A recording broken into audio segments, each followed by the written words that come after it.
Hello viewers, welcome back to my YouTube channel, English and Literature with Carol. In case you're new here, please subscribe to my YouTube channel and share this content. Thank you for the love that you continue showing us. Come and learn. We have already looked at question 1, question 2. Now let us go to question 3 of paper 2. English, KCSE, for candidates who are very serious. If you're preparing for this paper, come and learn. You expected to prepare for poems. How many poems do you know? There is a poem I did for my candidates, and it was saying about touch, and they were saying, hey, what is this touch? What are they talking about? And then it started, when I get out, I'm going to ask someone to touch me very gently, please, and slowly, please touch me. I have learned the meaning of untouchable. Do you know a few poems? A leopard lives in a moor tree, watching my home. I have called him brother, the one from the same womb.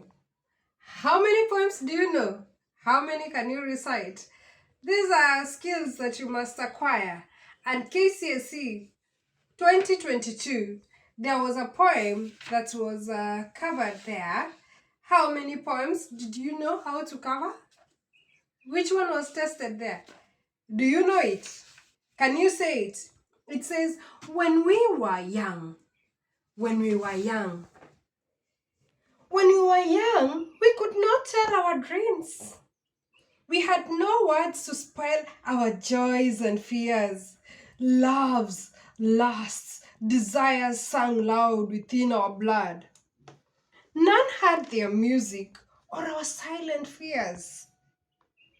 Silent we knew despair and ecstasy, richer and deeper, without stains of words. Language had not corrupted what we felt. Our loves and lusts were pure, because unheard. Older, we lose our primal, wordless ease, enjoy, delight, despair, language smears, inky fingers on emotions pages, and widely lies distorted our lives and fears. When we were young, what happened to us when we were young? That is one of the questions that can be tested there. That was in the KCSE 2022. So prepare for that. Understand these poems. I have just read it once, and you already have an idea it's a poem about when we were young. And now if someone says when we were young, pay attention to the title. That is a question that can be tested. On the same question, you can be tested on oral narrative. Once upon a time, there lived a huge giant, and he was furious and always looking for someone to devour. There was a beautiful girl named Karemi. Karemi could not even be told by anybody not to loiter around the village when all members of the village were not there. Karemi met a handsome-looking young man who had a necklace, and that necklace was so attractive to her that she wanted to go and find out where it had come from. So she kept on following this man, and this necklace, it kept on appearing from this place, then a few meters away, then another few meters away, and then she went all the way to the forest only for this handsome man to get into a big giant. So it was the initial giant that we talked about. Do you know what? Do you know that giant wanted to eat Karimi? And Karimi started screaming for help. She didn't know what to do. Oh no, it swallowed her alive. That is an oral narrative. Which kind of narrative is that? Did you know that that is a classified oral narrative the African person, the African man used to narrate to us? That is an oral narrative. I have left it in suspense because I want you to come back to my YouTube channel and tell me whether I should narrate that narrative or not. Then we have oral poetry. There is a difference between poems and oral poetry. Those are two different things. Now, these ones, oral poetry, normally are set in English, but they were our African songs, our original African songs that were sung. Remember, I did a video back then about types of songs. So, and I had sung for you a song that my grandmother sang for me. It goes like this. Korema, korema, koremo divinama. Ooh, go keda, koremo divinama. Korema, korema, koremo divinama. Can you hear there is a tune in that song? And it will be tested in the KCSE, but in this case, it will be interpreted. So what I have been saying through and through is that weeding and weeding, farming and farming produces a lot of sweat. That's why you saw me doing like this. Produces a lot of sweat. That is what will be written there. Weeding produces a lot of sweat. It will not be in our original language, but immediately you see that structure looking like a song, you know, voila, this is an oral poem. We have different types of oral poems and songs that you must know. Did you see a video that I was dancing and having fun? That was a wedding song. And then there are different ways, like the way the African man used to present songs. Maybe a lullaby is not the way you would present a wedding song. It's not the way you would present a furious war song. It cannot be the same way. And it's tested. What do you know? What do you want to know? In these three types, the ones I have told you, and if you have been keenly following, I have even been giving you examples of what you should be covering here. What should you be tested on? You must comprehend, understand. Comprehension. That means if it is a poem, for example, the poem I read for you, When We Were Young, you read it according to the context. Pay attention to the title, the message. What is the message? Understand the whole piece from the beginning to the end. If it is a narrative, for example, a story from the beginning to the end, that is what is tested on. You will just be asked, what is the passage about? What is the poem about? Common mistakes that students make in this question is that you write very short answers. Remember, paper 2, you have to earn your mark. So if it is 4 marks, ensure it is how many marks? 4 points. 4 points. You give according to the number of points. You give your answers according to the instructions to the candidates on the question, the number of questions. Something else that you can be tested on, characterization. Characters. Who are these? Who are the singers of this song, for example? If it is a wedding song, who are they singing? You know, people can say, for example, there was a question that was there in Listen, Dear Bride. From this day, you won't go to the dance. Dance today. From this day, you will not dance. So who can be singing that? Huh? Who can be presenting that to the sister? We are talking about wedding songs. These are songs sung by maybe the sisters or older women who knows exactly, someone that has already been married and knows what will be happening. And then the song goes, from this day, you will only dance on your way to the river. That means you're being told, you will be going to fetch water. You will not be going there to just chat.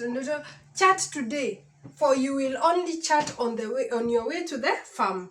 That means you will now have to comprehend and see, this person will be going to the river. That means they'll be going to fetch water. This person will be chatting on the way to the farm. That means he will be going to plow and weed at the farm. You will only tease today, for you will only tease the baby on your lap. That means the society expects you to have children and take care of them. So do you understand? Through those characters, do you understand? You can also be tested on themes. What is the passage about? What is this narrative about? I have narrated to you a story about this beautiful girl that follows a handsome looking man blindly, and then she gets lost. So you can say maybe lack of discernment, greed, because now she wanted a beautiful beads necklace.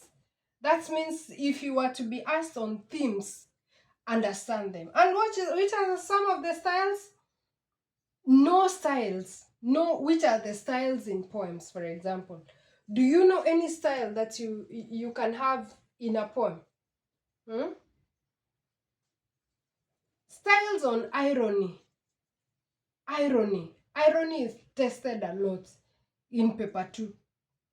Understand the different kinds of irony and know how to discuss it. Don't blindly discuss it, my students. You will mess up.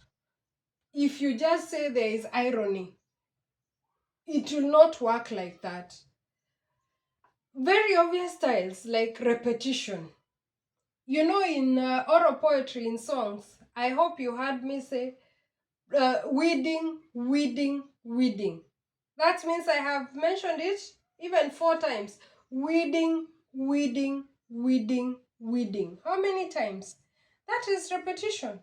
I can use, in a poem, I can use repetition as a style to show emphasis. That rhythm, to create rhythm. If I want to repeat, I want to create rhythm. So which are some of the styles found in this question here? Definitely in poems, in narratives, we have at least looked at a few poems. In narratives, you will be looking at these styles. How does a narrative start? Mostly narratives will have what you call the what? The opening formula, where I say story. That is my opening formula. I am focusing on, I want to begin a story. Or I can say, a long time ago. I want to use what you call what? Timelessness. That is a style. And when I finish, I say, that is the end of my story. That means I want to have, I have a certain way. Styles are certain ways of passing the message. And definitely the grammar questions are tested. What do you mean? Do you remember when I was looking at this question, the first thing I said, when I get out, I'm going to ask someone to touch me. Touch. What is the meaning of touch, for example, in this poem? Does it mean generally you hold your hands out and you have physical contact with person? But when he says that I have, for 7 years, I have learned now the meaning of untouchable. I have not been touched. And I have been out of touch. What is the meaning of this now? Is it still with the meaning of physical contact? Or it means something else?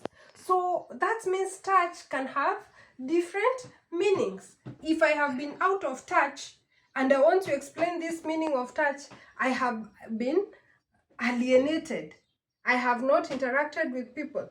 If I say I want I will ask someone to touch me gently, please, and slowly. Does it mean that it will just be first personal contact with someone? Maybe it also means that you want to be shown compassion. If you want to hug someone there, maybe you can say, I want to touch and to be touched and to touch. That means, you understand what I mean?